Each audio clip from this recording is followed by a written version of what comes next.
Studying in Canada is not a guaranteed pathway to permanent residence. That is something which all of you out there need to take into consideration. Studying in Canada definitely gives you an option. It gives you additional points. It gives you your open work permit. You can avail certain PNP options very easily. For example, master's stream in Ontario, New Brunswick student connection stream. All these are possibilities, but it's not a guaranteed pathway. That's number one. Number two, if you heard that there is an ongoing petition which is saying Canada should increase the work permit validity by 5 years for people who have completed 2 years or 3 years worth of studies, and for people who have studied for 1 year, they should get 2 years. And he said that they're looking at it, but they don't necessarily agree with it, and they will come back and say whatever. So all these petitions are helpful because it sort of raises awareness, but at the same point of time, Canada will do what it needs to do in its own interest, by and large. First of all, they are looking at the whole postgraduate work permit program, the way it is offered. It hasn't been reformed. It hasn't been revamped in the last 10 years.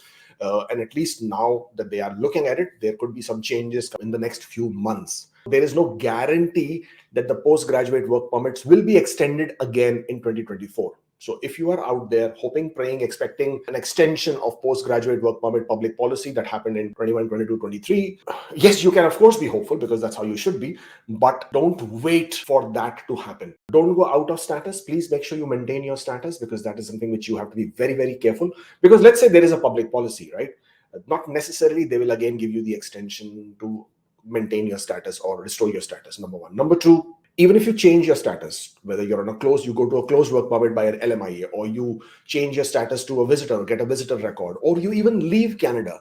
In all these conditions, the same public policy will give you the benefit or advantage, just like it has given. So based on that, please maintain your status. Don't go into a position where you become illegal in Canada, because that may have further complications.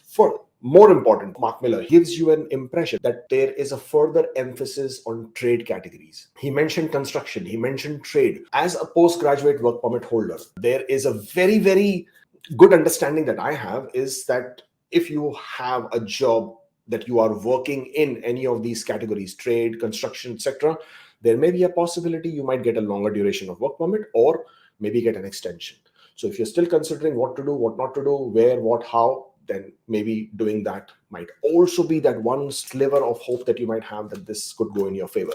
Not only that, of course, working in trades will also give you an opportunity. Category-based draws and express entry, as well as through the Ontario's trade category as well. So this is something which everybody should be aware of, should be careful about.